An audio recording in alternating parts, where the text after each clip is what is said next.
Hello everyone, আমার চ্যানেলে একটি নতুন ভিডিওয়ে তোমাদের সবাইকে আমি ওয়েলকাম জানাই। কিছুদিন আগে বাড়িতে একটি কালী পুজো রাখা হয়েছিল। এটা আসলে আমার দিদির নামে মানসিক কালী পুজো। আসলে আমার দিদির কিছুদিন পরই বিয়ে, তাই বিয়ের আগে যে কালী পুজোটা মানসিক রাখা হয়েছিল সেই কালী পুজোটাই করা হচ্ছে। ওই যে লাল শাড়ি পরে সামনে বসে আছে ওটি হচ্ছে আমার দিদি। দেখো তোমরা সবাই, মা কালীর মুখটা কত সুন্দর দেখাচ্ছে না? এখানে চলছে রান্না বান্না। আসলে বাড়ির কাজ তো, তাই সবাই মিলে হাত লাগাচ্ছে যাতে একটু তাড়াতাড়ি হতে পারে। ওই যে দেখতে পেলে গোলাপি গেঞ্জি পরে যিনি দাঁড়িয়ে আছেন উনি হচ্ছেন আমার বাপি। এই পুচকে মেয়েটা হচ্ছে খুশি। আসলে যার নামে এই কালী পুজোটা হচ্ছে তারই বোন আর কি।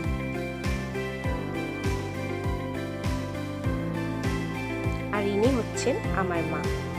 আর এখানে আমার বোনই বসে আছে। এখানে গানের বক্স রাখা আছে। চলো তোমাদের একটু বাকিটাও ঘুরে দেখায় যে ভিতরে খাওয়া দাওয়ার ব্যবস্থাটা কেমন করা হয়েছে।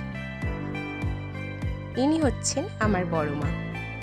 আর সামনে যাদের দেখতে পাচ্ছ তারা হচ্ছে বাড়িরই আত্মীয়রা। দেখো খাওয়া দাওয়ার প্যান্ডেলটা বাইরে দিয়ে ঠিক এরকম লাগছে দেখতে।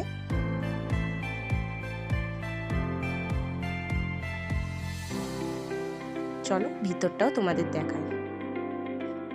এই যে চেয়ার টেবিল পাতা হয়ে গেছে, কত সুন্দর লাগছে না দেখতে। এরা সবাই হচ্ছে আমাদের পাড়ারই ছেলেপুলেরা। দেখো প্যান্ডেলটা পুরো ঘুরে দেখাচ্ছি তোমাদের আমি। এখানে হবে খাওয়া দাওয়া পুরো একদম বিয়ে পর্যন্ত। চলো তোমাদের আর একবারও মায়ের মুখটি দেখাই।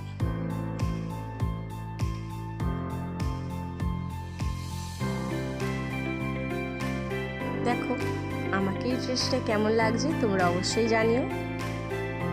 তো খেতে বসে পড়েছি আর আমার বোনিও এখানে খাওয়া শুরু করে দিয়েছে। মেনুতে ছিল লুচি, ছোলার ডাল আর আলুর দম। খুবই সিম্পল খাবার।